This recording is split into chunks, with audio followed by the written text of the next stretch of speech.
Assalamualaikum warahmatullahi wabarakatuh. Kami dari kelompok 7 ingin mempresentasikan hasil diskusi dan juga materi yang diberikan oleh Bapak Taufikur Rahman selaku dosen pengampu pada mata kuliah kewirausahaan. Pada kesempatan kali ini kita akan membawakan materi terkait dengan business plan. Sebelum itu kami ingin mohon maaf karena keterlambatan dan juga terdapat miskomunikasi terhadap tugas yang diberikan oleh Bapak Taufikur Rahman. Oke, langsung saja kita masuk ke dalam materi. Yang selanjutnya akan dibawakan oleh Saudari Nur Alfia Fakhira. Kepada saudari dipersilakan.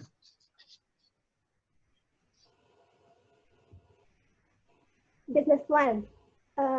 Business plan adalah dokumen tertulis yang menjelaskan secara terperinci bagaimana suatu bisnis akan mencapai tujuannya. Atau bisa juga didefinisikan sebagai pernyataan formal atas tujuan berdirinya sebuah bisnis, serta alasan mengapa pendirinya yakin bahwa tujuan tersebut dapat tercapai, serta strategi atau rencana-rencana apa yang akan dijalankan untuk mencapai tujuan tersebut.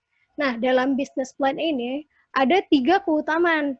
Pertama, ada konsep bisnis. Konsep bisnis ini bisa didasarkan pada hal-hal yang sedang booming atau sedang trendy pada saat ini. Atau bisa juga dari peluang atau bakat diri sendiri. Namun di sini akan muncul suatu tantangan bagi pendiri bisnis tersebut, di mana apabila konsep bisnis yang mereka buat itu berdasarkan pada hal-hal yang sedang booming pada saat ini, maka mereka harus mencari cara agar bisnis mereka tetap bertahan di masa-masa yang akan datang. Nah, selain itu, apabila bisnis yang mereka buat ini berdasarkan pada minat bakat si pendiri, maka mereka harus mencari tahu atau mencari cara agar bisnis mereka dapat diterima oleh pasar, oleh masyarakat. Nah, selanjutnya itu ada pasar atau market. Nah, di sini kita harus mencari tahu pangsa pasar kita.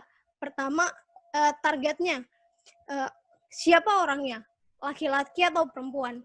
Kisaran usianya itu berapa? Atau pekerjaan mereka apa? Serta strategi pemasaran dan promosi-promosi yang akan diberikan pada konsumen. Nah, terakhir itu ada rencana keuangan, di mana suatu bisnis harus memiliki rencana keuangan yang memisahkan antara modal awal, keuangan untuk memperbaiki atau untuk memajukan bisnis tersebut, lalu ada untuk investasi, dan dalam rencana keuangan ini jangan mencampurkan keuangan bisnis dengan keuangan pribadi, karena itu akan menimbulkan suatu masalah pada bisnis tersebut. Nah, selanjutnya ada good business plan, di mana sebuah rencana bisnis harus dibuat secara padat dan jelas, tidak bertele-tele, efektif dan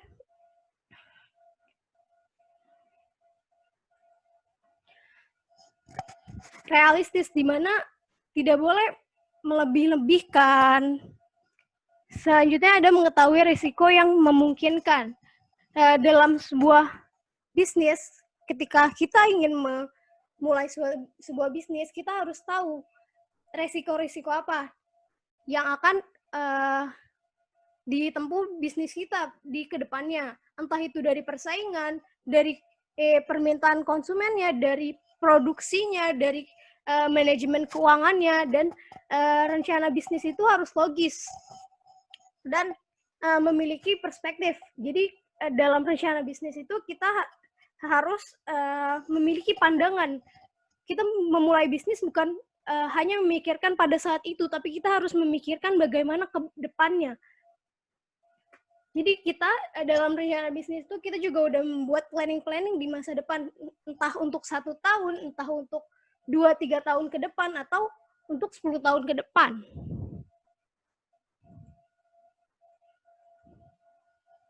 Selanjutnya akan dibacakan oleh Nabila. Oke, di sini ada tujuan bisnis plan. Tujuan utama itu mempermudah menjalankan usaha dan mengetahui langkah-langkah praktis dalam menghadapi persaingan. Contohnya di sini adalah menyatakan kepemilikan usaha.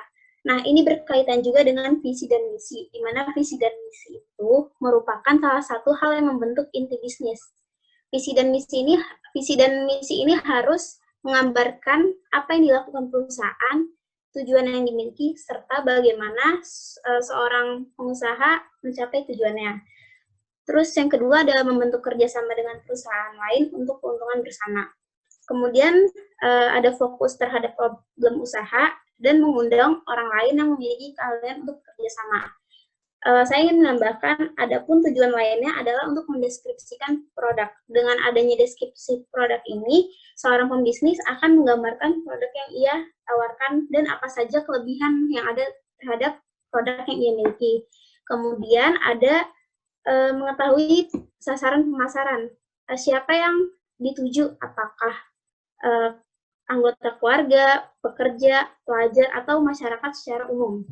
Nah, kemudian mengetahui investasi dan biaya operasional yang akan dikeluarkan agar tidak terjadi biaya hitung yang double.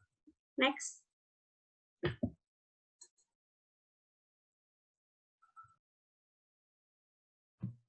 Nah, di sini ada manfaat bisnis plan.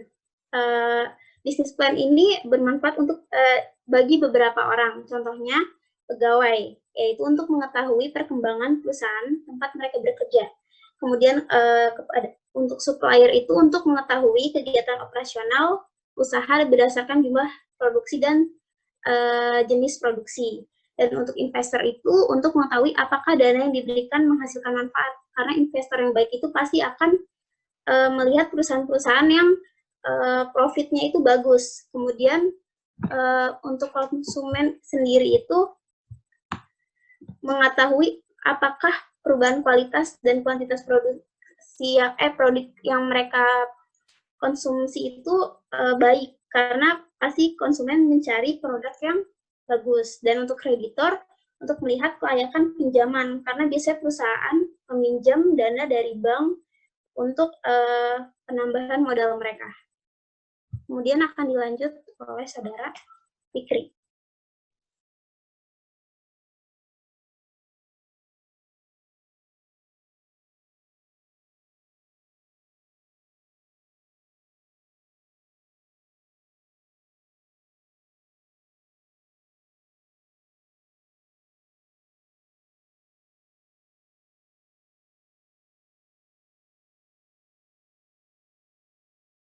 Setidaknya terdapat 7 hal yang perlu diperhatikan dalam sistematika sebuah bisnis plan. Yang pertama itu dari segi financial planning. Terkait di dalam financial planning ini kita harus memikirkan secara matang finansial ataupun keuangan, rencana keuangan, baik itu dalam keadaan normal maupun dalam keadaan tertentu yang suatu saat dapat juga mengancam perusahaan atau usaha yang akan kita bangun. Yang kedua itu ada SWOT analysis. SWOT analysis ini baik dari segi S itu ada strength, kekuatan, kemudian dari W itu ada weakness, O opportunity, dan T threat atau ancaman. Ini kita harus pertimbangkan secara matang agar bisnis yang kita jalani ini dapat berkembang dengan baik dan dapat dilaksanakan dengan rencana yang terstruktur. Kemudian ada marketing plan. Marketing plan ini tentunya tidak lepas terkait dengan strategi pemasaran. Kemudian ada operation. Operation ini tentu juga berkaitan dengan rencana operasi produksi maupun operasi jasa yang akan kita tawarkan. Kemudian ada kompetitor analisis. Kompetitor analisis ini juga mencakup apa dan saingan dan tantangan apa yang juga termasuk di dalam SWOT analisis tadi, SWOT analisis terhadap aspek kedua tadi. Lalu company.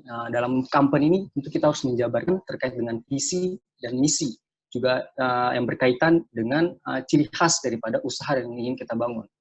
Aspek yang terakhir yang perlu dijelaskan di dalam sistematika business plan, mungkin itu ada executive summary.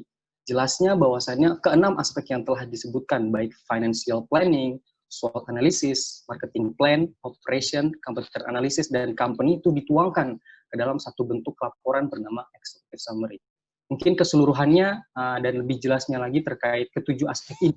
Ketujuh aspek ini akan dijelaskan secara rinci di dalam slide-slide berikutnya.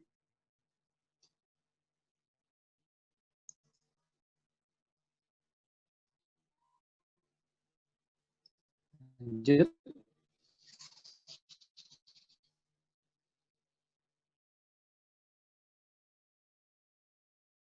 Silakan Saudari Anissa.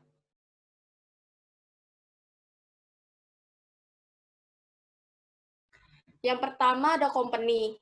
Jadi di sini company itu menjelaskan bagaimana latar belakang, visi dan misi serta tujuan kegiatan dalam suatu perusahaan secara umum. Terus yang kedua ada competition analysis. Nah, dari analisis competition ini perusahaan bisa mengetahui persaingan dalam pasar, terus posisi perusahaan dalam persaingan, habis itu distribusi pangsa pasar, serta kelebihan perusahaan milik kita dibandingkan dengan milik pesaing. Slide selanjutnya. Terus operation. Nah, di operation ini kita bisa melakukan proses operasional, bagaimana alur proses terbentuknya sebuah produk dari tahap awal hingga akhir. Terus lokasi usaha yang digunakan untuk memproduksi barang, serta fasilitas apa saja sih yang dibutuhkan dalam memproduksi barang. Terus ada marketing plan. Marketing plan ini adalah strategi pemasaran yang meliputi segmenting. Segmenting itu proses menggolongkan semua target produk, potensial produk yang akan dipasarkan, atau memudahkan perusahaan untuk mendapatkan gambaran yang lebih jelas menentukan posisi pasar bisnis perusahaan. Terus ada targeting. Targeting itu menentukan sasaran market untuk perusahaan yang didasari dengan analisis tentang potensial dan resiko yang dapat ditimbulkan oleh target pasar. Terus ada positioning. Positioning yaitu proses pengembangan strategi pemasaran yang bertujuan untuk membuat konsumen untuk konsumen bisa memilih produk dari perusahaan kita dibanding memilih produk dari perusahaan lain. Slide selanjutnya dibacakan oleh Apriola. Slide selanjutnya adalah SWOT analysis. Jadi SWOT analysis adalah identifikasi berbagai faktor internal perusahaan dan eksternal yang mempengaruhi potensi bisnis dan daya saing perusahaan secara sistematis dan menyesuaikan di antara faktor tersebut untuk merumuskan strategi perusahaan. SWOT di sini terdiri dari strength, weakness, opportunity, dan threat. Jadi itu di sini strength di sini adalah membicarakan tentang kekuatan yang ada pada perusahaan tersebut. Sementara weakness sendiri adalah isi kelemahan dari organisasi atau perusahaan tersebut. Dan opportunity adalah kesempatan yang didapat dari perusahaan tersebut, baik dari luar maupun dari dalam organisasi perusahaan tersebut. Dan yang terakhir adalah ancaman threats, yaitu ancaman yang berasal dari luar ataupun dari dalam yang mengakibatkan hilangnya eksistensi organisasi tersebut. Dan selanjutnya ada financial planning. Financial planning di sini terdiri dari rencana investasi, biaya praoperasional, biaya langsung, biaya operasional, proyeksi penjualan, proyeksi laba rugi, proyeksi arus kas, dan neraca awal. Financial planning di sini dibuat untuk mengetahui kelayakan atau gambaran dana mengenai perusahaan ataupun bisnis yang akan dijalankan nantinya supaya kita bisa mengetahui lebih dalam kerugian atau keuntungan apa yang bisa didapat dalam perusahaan tersebut. Next.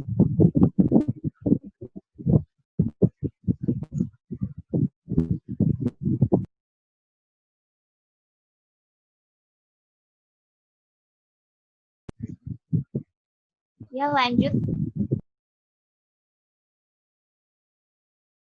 Ya, kita masuk ke dalam tahapan terakhir setelah tahapan tadi dibacakan. Tentunya yang terakhir ini ada executive summary. Executive summary ini adalah ringkasan dari penjelasan aspek-aspek yang dideskripsikan di dalam business plan. Jadi pada intinya bahwa di dalam executive summary ini mencakup keseluruhan 6 aspek yang telah kita analisis dan kita jabarkan satu persatu terkait dengan usaha yang ingin kita jalani. Tentunya yang pertama itu tadi ada konsep bisnis, baik itu dari misi perusahaan, produk atau jasa, sasaran pemasaran yang tadi terkait dengan marketing, strategi pemasaran, dan juga resume keuangan yang terkait dengan financial analysis. Semua itu dituangkan ke dalam satu bentuk yang bernama executive summary. Gunanya untuk apa? Ini tuh tadi juga telah dijelaskan, dapat bermanfaat pula sebagai pedoman atau proyeksi bagi pegawai, supplier, investor, kreditor, dan konsumen untuk menilai dan dalam rangka dan juga bagi kita selaku founder dapat senantiasa membangun usaha yang kita gagas ini. Lanjut.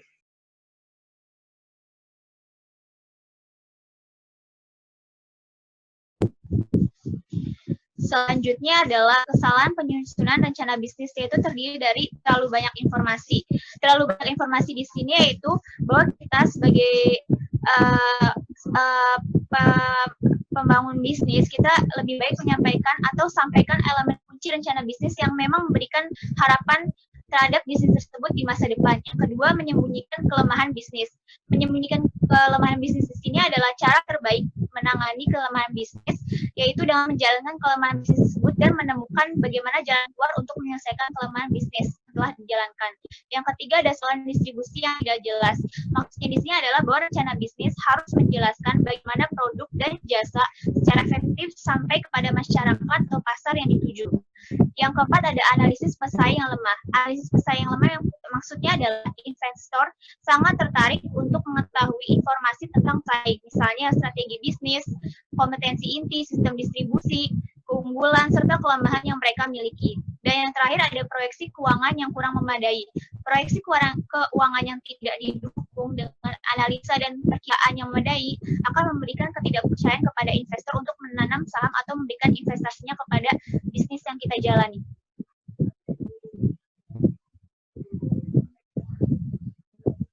Ya, kemudian dari kami akan ditambahkan oleh kasus yang akan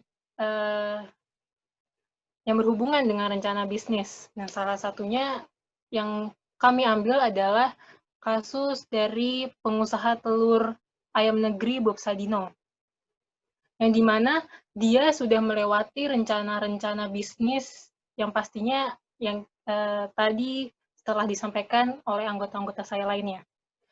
Dari rencana usaha yang dia jalankan, ada tahapan yang bisa menginspirasi para calon perintis usaha. Nah, dari tips yang dia berikan, yang paling dia tekankan adalah memulai usaha, yaitu dimulai dari tindakan.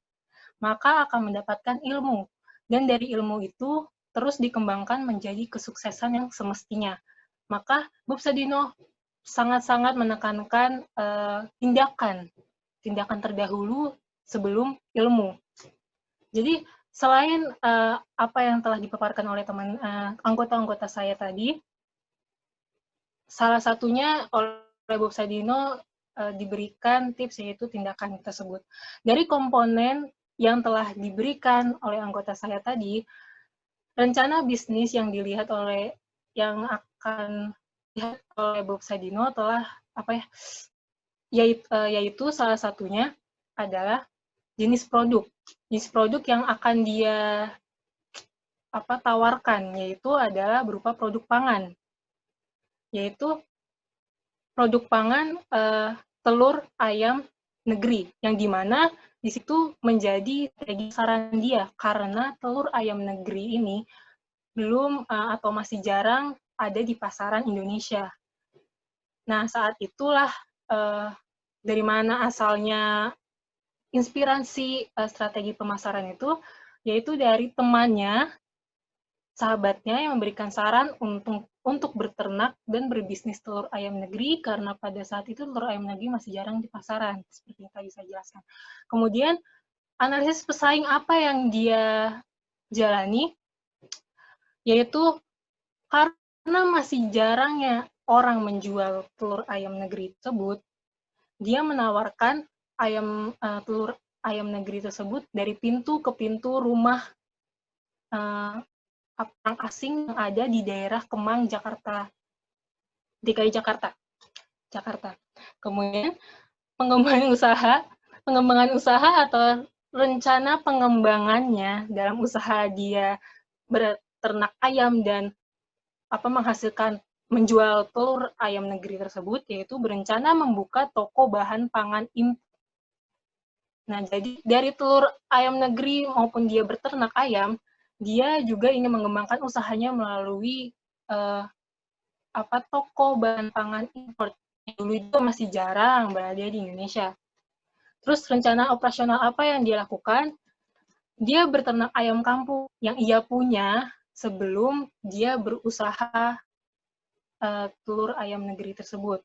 Jadi dia dulu punya usaha yang sempat bangkrut dan tidak berhasil, tapi dia tetap semangat dan melakukan tindakan lebih dari ilmu-ilmu yang telah dia lewati, dan dia akhirnya berhasil di usaha produk pangan tersebut.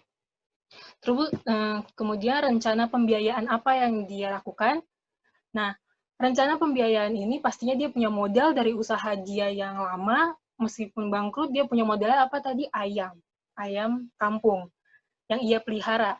Kemudian dia juga dapat biaya tambahan dari penjualan dia dari pintu ke pintu rumah orang asing yang ada di Kemang, Jakarta. Dan dia mengembangkan usahanya melalui toko bahan pangan impor yang dia juga ciptakan. Oke, mungkin sekian presentasi dari kelompok kami. Maaf jika ada salah-salah kata atau perbuatan. Mungkin ada yang ditambahkan dari anggota lainnya? Ada? Jika tidak ada, mungkin sekian dari kelompok 7, mata kuliah kewirausahaan, FH UPN Veteran Jakarta. Terima kasih.